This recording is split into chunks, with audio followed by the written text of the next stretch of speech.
नमस्कार, मैं हरप्रीत कौर अपने YouTube चैनल प्रीत के एहसास पर आप सभी सुनने वालों का हार्दिक अभिनंदन करती हूँ।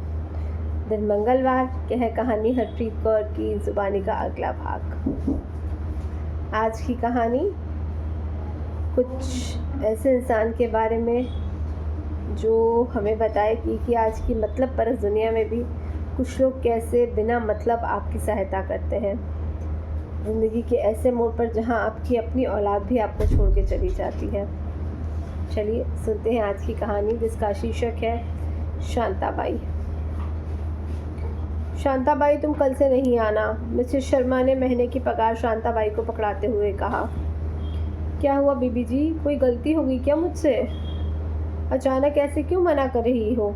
शांताबाई ने आश्चर्य से पूछा। अरे शांताबाई, तुमको पता ही है शर्मा जी कितने महीनों से बिस्तर पर हैं। इलाज में काफ़ी खर्चा हो रहा है। मैं तो सारा दिन घर में ही रहती हूँ। धीरे धीरे घर का काम कर लिया करूँगी।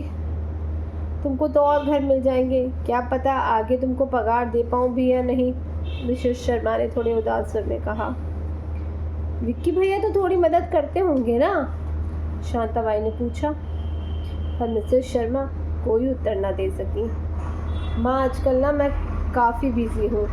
बच्चों को डिज्नीलैंड घुमाने ले जाना है, उनकी टिकट वगैरह में काफ़ी खर्चा हो गया है। पूनम भी आजकल जॉब नहीं कर रही। इस महीने तो मैं आपको पैसे नहीं भेज पाऊँगा माँ, आप पापा को लोकल हॉस्पिटल में ही दिखा देना, विक्की ने रुखाई से कहकर फ़ोन रख दिया। मिसेस शर्मा सोचती रह गई, क्या ये वही विक्की है जिसके ज़रा सा बीमार होते ही उसके पापा उसको सबसे बढ़िया हॉस्पिटल में लेकर भागते थे?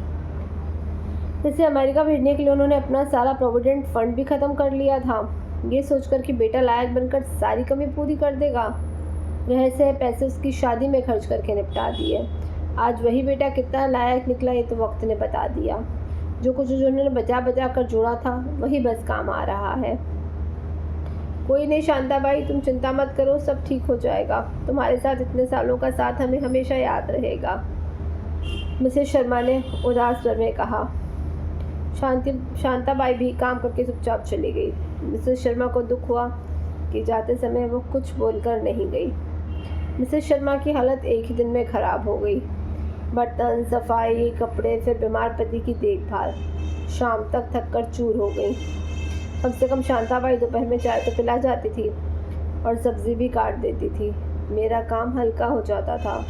अब उसको किस मुंह से वापस बुलाऊं? अभी भी सबसे कम पैसे लेती थी वो मुझसे, जबकि आजकल नई नई काम वालियाँ तो मुंह मांगे पैसे मांगती हैं। अब मेरी भी तो उम्र बढ़ रही है। मिसेस शर्मा ने गहरी सांस ली और फिर से काम में जुट गई। रात तक आधा अधूरा काम करके सो गई। सुबह उठी तो बदन में बहुत दर्द था।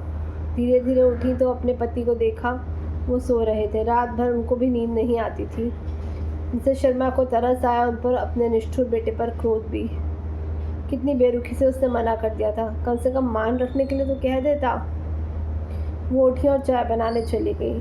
सिंक में रात के बर्तन देखकर खींच भी हुई और शोक भी कि अब ये काम खुद ही करना है। उन्हें शांताबाई की बहुत याद आई। अब तक तो उसे काम भी मिल गया होगा, बड़ी मेहनती औरत है। सोचते हुए चाय बना ही रही थी कि दरवाजे की बेल बजी। मिसेस शर्मा ने दरवाज़ा खोला तो सामने शांताबाई खड़ी थी। अरे शांताबाई, तुम सब ठीक है ना? मिसेस शर्मा ने आश्चर्य से पूछा। आप भले ही मुझे नौकरी से हटा दो, पर मैं आपका काम छोड़कर जाने वाली नहीं हूँ, ये कहती हुई शांताबाई अंदर आ गई और रसोई में जाकर खड़ी हो गई।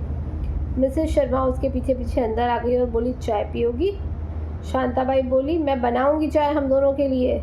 फिर उसने थैले से एक बड़ा सा लिफाफा निकाला और मिसेस शर्मा को देती हुई बोली, इसे रख लो, पूरे 3 लाख रुपए हैं। मिसेस शर्मा ने हैरानी से पूछा, इतने रुपए तुम्हारे पास आए कहाँ से? मुझे क्यों दे रही हो?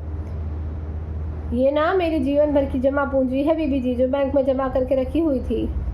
कल वही गई थी निकालने। मेरे तो कोई है नहीं आगे पीछे, आपके काम आ जाएंगे। आपको भी ज़रूरत है ना इनकी? मिसेस शर्मा ने मना करते हुए कहा, आगे तुमको भी ज़रूरत पड़ सकती है, ये तुम्हारे रुपए हैं, तुम्हारे बुढ़ापे में काम आएंगे। बीबी जी, जब मैं बैंक जाने की हालत में ही नहीं रहूँगी तो बैंक में पड़ा रुपया मेरे किस काम आएगा? आज कम से कम आपके काम तो आएगा। आपसे कितने सालों का साथ है, क्या उस नाते से हमारा कोई फ़र्ज़ नहीं?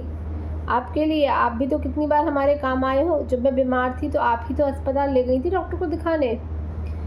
आज बाबूजी इतने बीमार हैं, उनके इलाज पर तो काफ़ी खर्च होता है, तो क्या मैं इतना भी नहीं कर सकती? आप मेरी बात मानकर ये रुपए रख लो और मैं आपका काम नहीं छोड़ूंगी, चाहे आप मुझे पगार दो या ना दो। हमें पता है आपको भी काम वाली की ज़रूरत है, आप बस बाबूजी की देखभाल करो। मिसेस शर्मा की आंखों से झरझर आंसू बहने लगे। अपने पुत्र की बातों से जितनी चोट उनको पहुंची, उतना ही बड़ा मरहम शांताबाई ने लगा दिया था अपने निस्वार्थ प्रेम से। उन्होंने शांताबाई को गले लगा लिया और बोली, शांताबाई, सच्चा फ़र्ज तो तुमने ही निभाया है, तुम्हारा ये एहसान मैं कैसे चुका पाऊंगी?